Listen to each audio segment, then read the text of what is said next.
Well, my name's Scott McGuire. My wife, Christy, passed away this past February.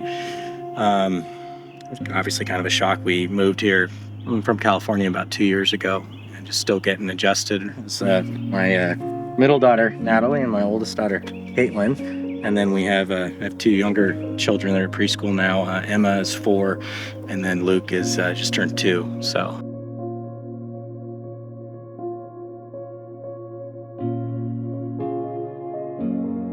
What was the situation there? Was it a medical situation? Was it expected? Was it Yeah, no, totally unexpected.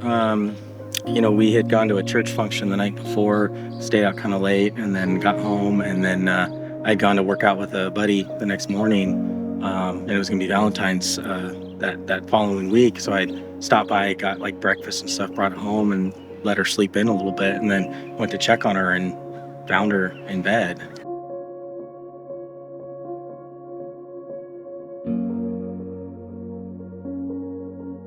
Autopsy report wasn't really clear on if it was a heart attack or they couldn't really diagnose what. It's just very sudden. She passed in her sleep, and obviously kind of a shock to all of us. We have an older son, Nathan, who passed away in 2004, meningitis, and that was obviously kind of big shock for us back then. And she actually had a miscarriage in 2018.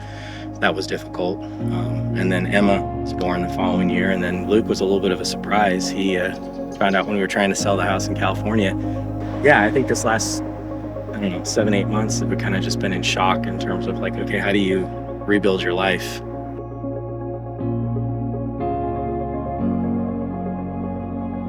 My parents were married for 15 years, and when I was 13 years old, my mother passed away in childbirth, giving birth to my youngest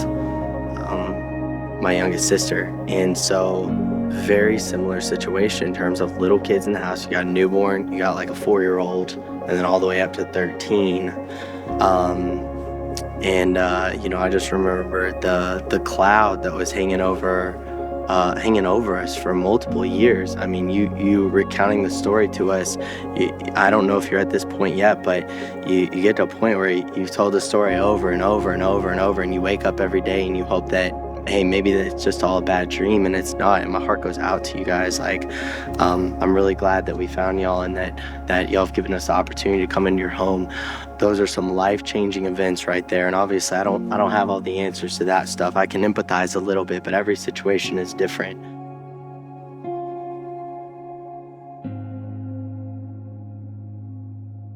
This is called the Nehemiah Initiative, what we do here. And you know well, Nehemiah was a man in the Bible who was a wall builder. He wanted to use his blue-collar abilities and talents to honor God. And we're just plumbers, right?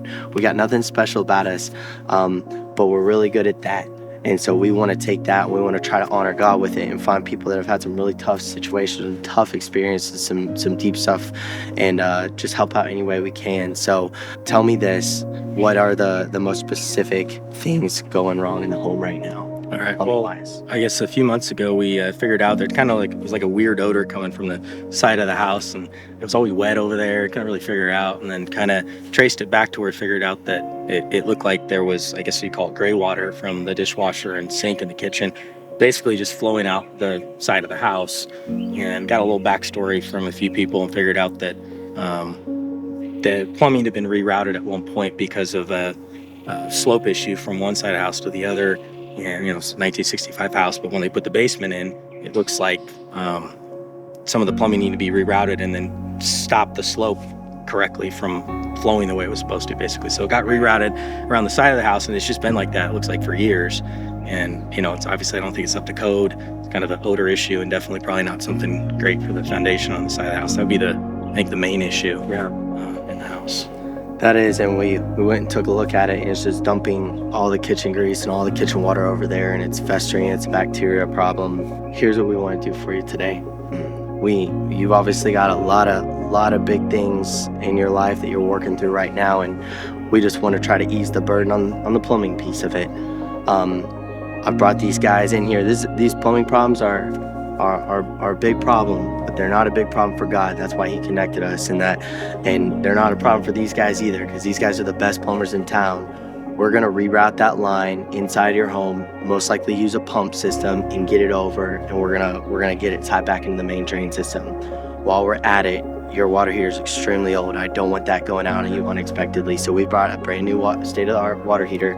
We're gonna put that in 100% free of charge, and your leaking pressure regulator that's also gonna be causing, it's gone bad and it has high pressure in the home. Everything is under high pressure, which means those fixtures are about to go bad. We're also gonna replace that pressure regulator while we're at it. Pressure regulator, brand new water heater, and completely repipe your kitchen drain line, all free of charge. And with your permission, we're gonna knock it out on the spot. Thank you very much. Yes, sir.